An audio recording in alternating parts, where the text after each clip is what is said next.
Realisation হয়েছে কিনা আপনারা যে আপনাদের ভাই মোবাইলগুলো বন্ধ করে এটা তো রিয়েলাইজেশন হয়েছে কিনা আপনারা অপরাধ করছেন? আমরা তো ছিলাম বলতে স্যার, আমরা তো আপনারা অপরাধ করছেন যে ছাত্রলীগ নির্যাতন নিপীড়ন করছে, আপনারা এগুলার ইন্ধন দিচ্ছেন, এগুলা নিয়ে স্যার আপনার অনুতপ্ত কিনা স্যার? তোমার কথাগুলো কেমন না আসলে? না কেমন না স্যার, আপনি তুমিও তো আমাদের মধ্যে না, আমি আপনাদের মধ্যে ছিলাম না, আমি আপনাদের বিরোধিতা করছি স্যার। না, আমি আপনার বিরোধিতা করছি। আপনি আমার জঙ্গি ট্যাগ দিয়েছিলেন ওই ইয়াতে রেজিস্টার বিল্ডিং এ, আপনি বলছিলেন আমি জঙ্গি। তুমি জঙ্গি? আপনি আমি এটা বলছিলেন স্যার। এবং না স্যার, বিশ্ববিদ্যালয় স্যার আপনাকে সাক্ষী রেখে ছাত্রলীগ নির্যাতন নিপীড়ন করছে, তখন আপনারা কিছুই বলেন না।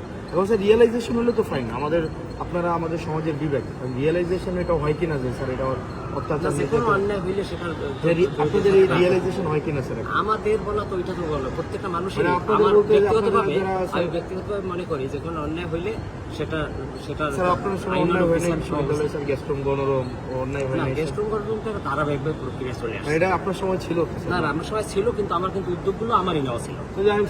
নিরসনের না হাসনাত, এটাও তুমি জাতি হিসেবে আপনাদের লেখা পড়ার তারপরে ক্লাসের মধ্যে এই জিনিসগুলো আসা উচিত, রিফ্লেকশন হওয়া এটাও উচিত। তুমি স্বীকার করবা যে পদক্ষেপগুলো সেগুলো কিন্তু আমিই নিয়েছিলাম।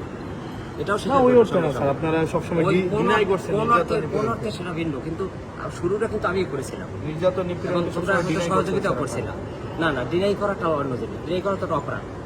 যারা প্রক্টর স্যার ছিলেন উনি বারবার ডিনাই করছেন। না ডিনাই ইতিহাস সবাইকে ভালো থাকবে, শুভকামনা।